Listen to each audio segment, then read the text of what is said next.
ازاي تعرف ان في حد عامل هاكينج على الايفون بتاعك او مخترق الايفون بتاعك؟ مبدئيا كده لازم تبقى عارف ان انت لو معاك ايفون، فالمعنى بتاع الهاكينج او الاختراق، المعنى الحرفي ليه ده مستحيل يحصل مع الايفون، او يعني يكاد يكون مستحيل مع الايفون. خلينا نسأل السؤال بشكل تاني. يعني هو الفكرة انا لو معايا ايفون وحد بعت لي لينك او فايل علشان انا ادوس عليه، لو دوست على اللينك او على الفايل ده، هل ده هيتسبب ان هو هيخترق الايفون بتاعي ويقدر يراقب الرسائل بتاعتي؟ الاجابة بمنتهى الوضوح لا، الايفون ما فيهوش حاجة زي كده. ولكن دي مهمة جدا، انك انت ممكن تكون السبب في الموضوع ده. يعني انت ممكن تكون اللي فرطت في جزء من الخصوصية بتاعتك، او انت اللي سمحت ببعض الناس انها تراقبك.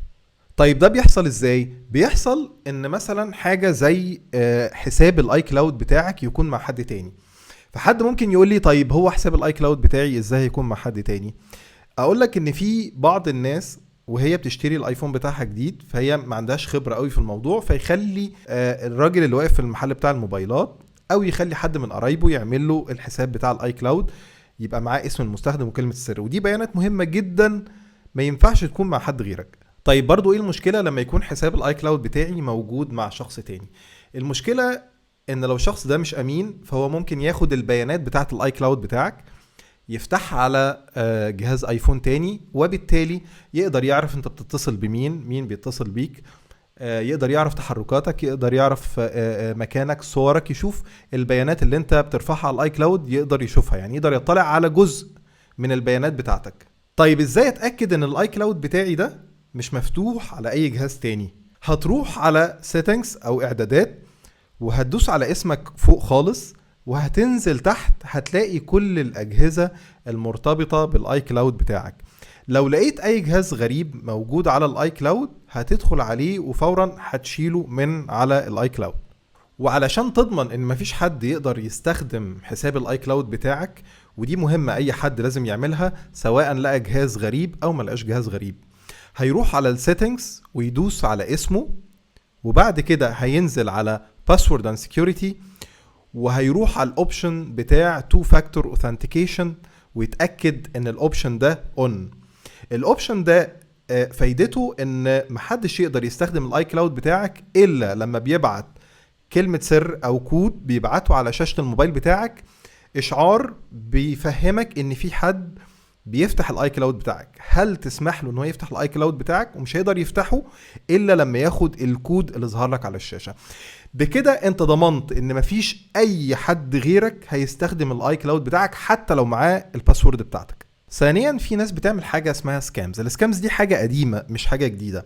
الهاكرز المحترمين دول بيقوموا جايين عاملين مصممين صفحه زي صفحات انت متعود عليها، زي مثلا امازون او فيسبوك. دي صفحات انت عارفها ما فيهاش اي مشكله. يبعت لك لينك ويستفزك انك انت تدوس على اللينك دي. اول ما بتدوس على اللينك تلاقي صفحة امازون بيطلب منك اسم المستخدم، كلمة السر، بتدخل البيانات بتاعتك ومفيش اي مشكلة. الفكرة انت ما فتحتش او انت ما دخلتش البيانات دي في صفحة امازون الحقيقية، لا دي صفحة مزورة. اول ما بتدخل البيانات بتاعتك، هو في الخلفية سرق البيانات بتاعتك دي ويقدر يستخدمها ويقدر يعمل اوردرات بالكريدت كارد بتاعك اللي انت حاطه جوه امازون. الموضوع كمان متطور عن كده. يعني الناس اللي هم بيعملوا سكامز دول او الصفحات المزورة، لقيت اعلان موجود على الفيسبوك فدوست عليه، دخلت ريبان عامله نظارات، ريبان عامله خصم حوالي 80%، وده كان حاجه من الحاجات السكامز المشهوره. حاجه طبعا مستفزه جدا، خصم 80% وتدخل على الموقع، الموقع متصمم بشكل احترافي جدا، فتحس فعلا انك في موقع ريبان مفيش اي فرق، وخصم 80% فالسعر هايل.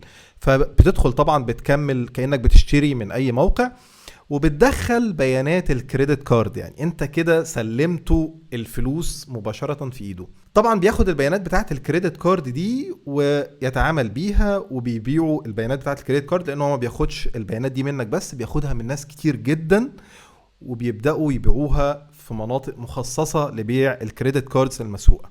وبكده يبقى اتقلبنا رسمي من الناس بتوع الاسكامز. طيب نتفادى الموضوع ده ازاي؟ ببساطة ما تدوسش على اي لينك جايالك من اي حد غريب، او حتى من واحد صاحبك بس مش متعود ان هو يبعت لك اللينكات اللي بالشكل ده، يعني واحد صاحبك كده او معاك في الشغل وبعت لك لينك ايه ادخل السحب واكسب مش عارف موبايل مش عارف ايه من شركة امازون، الكلام ده كله اشتغالات. ما تحاولش تمشي ورا اللينكات اللي بالشكل ده.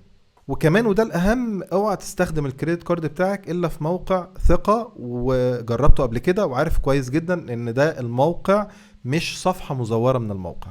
ثالثا ان يكون في حد متعود يمسك الايفون بتاعك وقام جاي على ابلكيشن زي الواتساب مثلا وقام فاتحه على جهاز تاني عن طريق الكيو ار كود.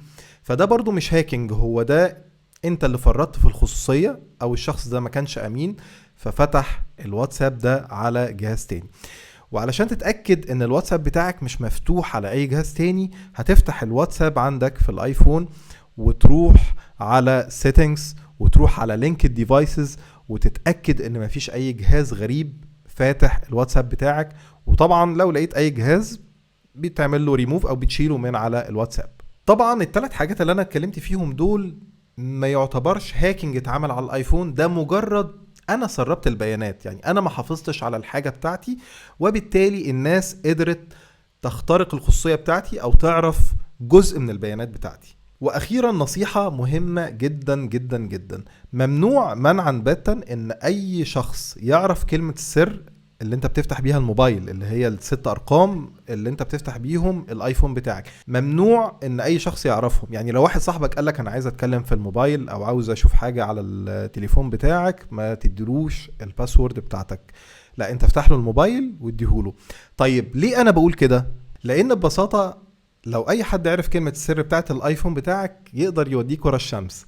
هو ببساطة يقدر يعرف كل كلمات السر اللي متسيفة على الايفون بتاعك، زي الفيسبوك، زي حسابك البنكي، يقدر يدخل على اي ابلكيشن مقفول بباسورد، يقدر يغير الباسورد بتاعت الاي كلاود، يقدر يعمل كل حاجة ممكن تتخيلها وما تتخيلهاش في الايفون بتاعك عن طريق الباسورد.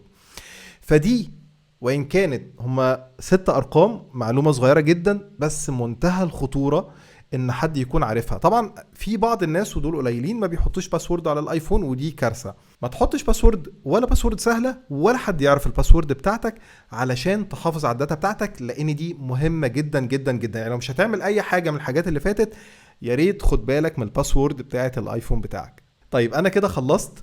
يا ريت انت لو كنت في وقت من الاوقات حسيت ان في حد اخترق الايفون بتاعك او حسيت في حاجة مش مظبوطة، يا ريت قولي عليها في الكومنتات بحيث ان احنا ممكن نتناقش فيها في فيديو جاي ان شاء الله.